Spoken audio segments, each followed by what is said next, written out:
Hey guys, today I wanted to talk about remarketing and why is it so important for businesses and advertisers. I'm going to be talking about this mainly in the context of Google Ads, but obviously the same principles apply also to Bing and Yahoo and Facebook and all these other platforms. So, remarketing in general is just providing you a way to interact with your audiences who have already visited your website or your mobile app. So for example, in the case of Google, it means that you can show targeted ads to users who have already visited your website as they are later on browsing the internet. So what does this mean in practice? You probably have experienced searching for a product and ending up on a website and looking at something, but not making the purchase and just simply exiting. So maybe an hour, days, or a week later, you start seeing these ads that pop up for the exact same product you were looking for. This is the perfect example of remarketing.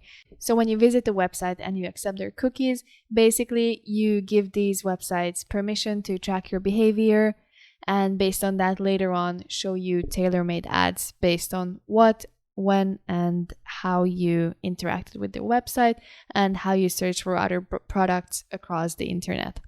So in general, Google puts users into different categories. One is interests and one is in-market audiences.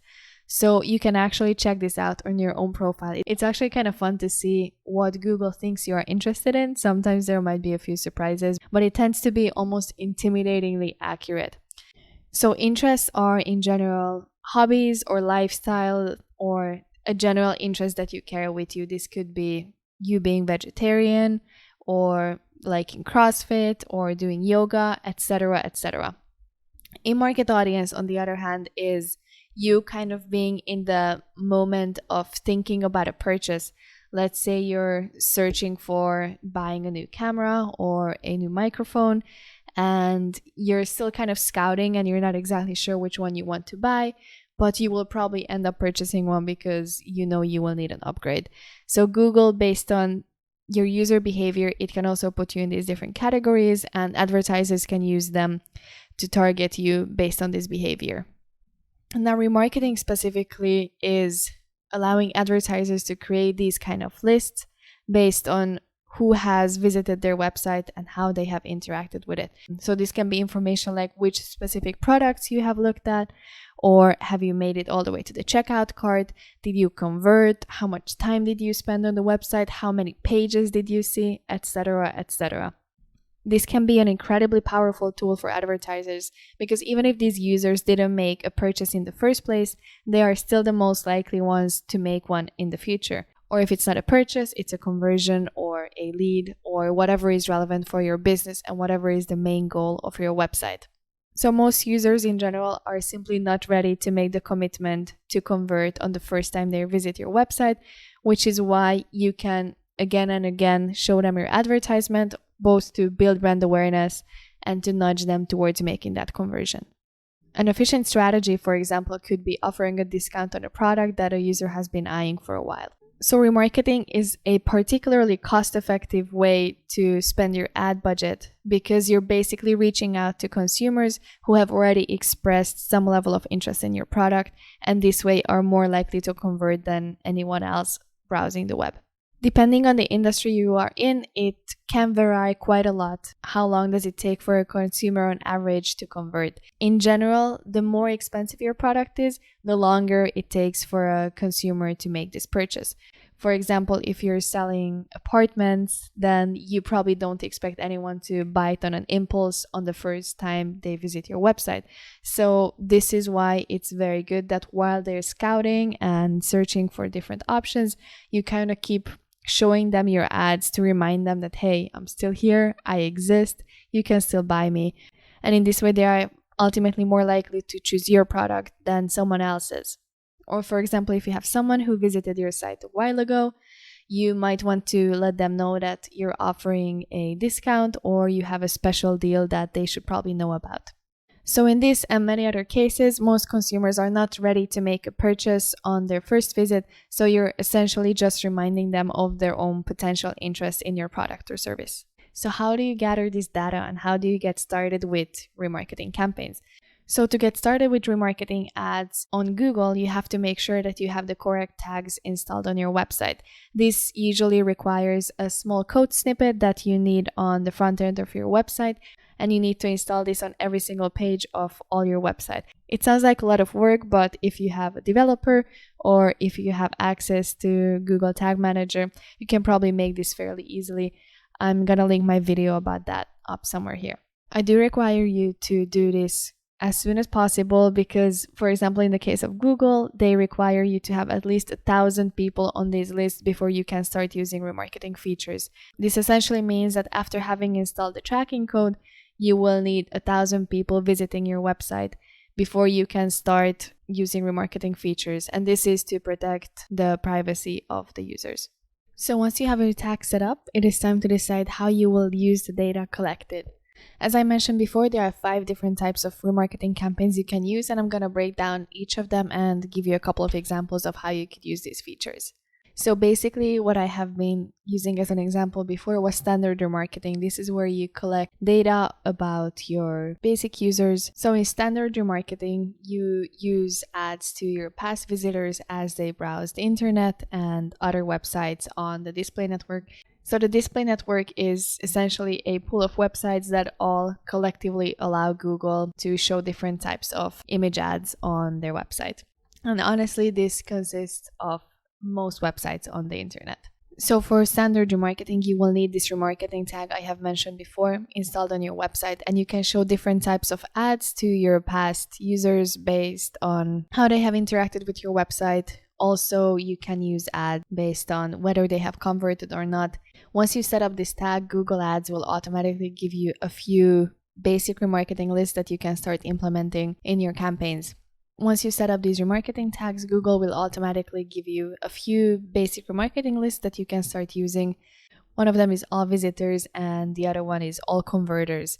So based on your business and the type of product or service you are offering, you can use different strategies and different remarketing lists based on your needs. So for example, if you are selling a product that is typically bought as a recurring purchase, then it might be useful to target all past converters. And in this way, you can kind of remind them of making that purchase again. A good example of this could be, for example, monthly contact lenses, where you can target all users who have converted over 30 days ago or between 30 and 60 days ago, this way reminding them that, hey, it's time to buy that monthly lens again. The second type of remarketing campaign would be dynamic remarketing. And this is kind of taking this remarketing campaign we just talked about to the next level. It basically requires a shopping feed and certain extra parameters that you will need to set up for tracking on top of your basic remarketing code. It can be a lot of work in the beginning, but trust me, it's worth it, because what it does is that it allows you to track exactly what products users have been searching for and showing the same product again once they start browsing the web on other platforms. So this can be incredibly useful, and it usually has a much higher conversion rate because as opposed to seeing a general ad, they will see the exact same product they were eyeing. The third type of remarketing ad campaign you can set up is the so-called RLSA, or remarketing list for search ads. This is essentially a way for you to show text ads to users who are doing follow-up searches about your product or service. So again, let's go with the example of contact lenses. Maybe a user has been recently visiting your website, but they didn't make a purchase, but looks like they're needing contact lenses because now they have entered Google and they're searching for contact lenses. So in this way, because they have already visited your website, they're in your remarketing audience, and you can specifically target them with a seasonal sale or just in general reminding them that, hey, this brand still exists and these are the reasons why it's great and why it's the brand that you should purchase. This can also be a very useful strategy because you might want to communicate a different message to someone who has already visited your website and in this way has some knowledge about your brand as opposed to someone who is seeing your site or your ad for the very first time. So in this way, you can really have more targeted, more specific ads, and in this way, they're also more likely to be effective. The fourth type of remarketing feature you can use is video remarketing. So if you have a YouTube channel and you have some good content uploaded there, you can create audiences based on who has seen your video and how they have interacted with it. So you can create tailor-made ads for someone who has seen a specific video or seen your video channel. And it can be just a very cool tool to communicate a certain message with someone who is already familiar with your video content.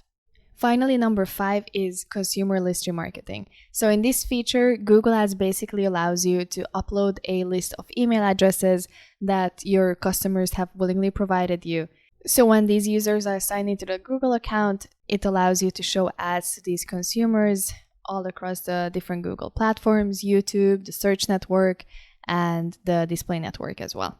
Just keep in mind that if you're using this option, you are following all the applicable privacy regulations about these email addresses. Another thing that can be very useful about these types of remarketing lists is that if you create a similar audience, this is a very simple feature Google allows you to do. So this basically means that if you have a list of already converted customers or a list of people who have already signed up to your email list, these are obviously people who are very interested in your product or service. So Google takes this information and finds, based on data, common parameters of these users and creates a list of consumers who are similar to these users. And in this way, these people are probably more likely to also be interested in the product or service that you are offering. So this can be also a great tool to increase that conversion rate. So in a nutshell, remarketing ads are just a cost-effective way to increase your return of investment and spend your ad budget, because users who already have visited your website are just in general more likely to convert in the future. And it's definitely worth investing in reminding these users that your product still exists. And also, if you have occasional sales or a cool new product, it's definitely worth mentioning in these ads and communicate this to past converters or past visitors on your website in general. Also, these remarketing lists really help you customize what kind of message you communicate with your users based on how they have interacted with your business in the past. These type of ads tend to have a higher click-through rate, a lower cost per click, and a higher conversion rate. So I highly recommend you trying these different strategies. And if you have any other questions about remarketing lists or anything else that comes to your mind, please feel free to leave them down below. And that's all from me today. I hope you have a beautiful day.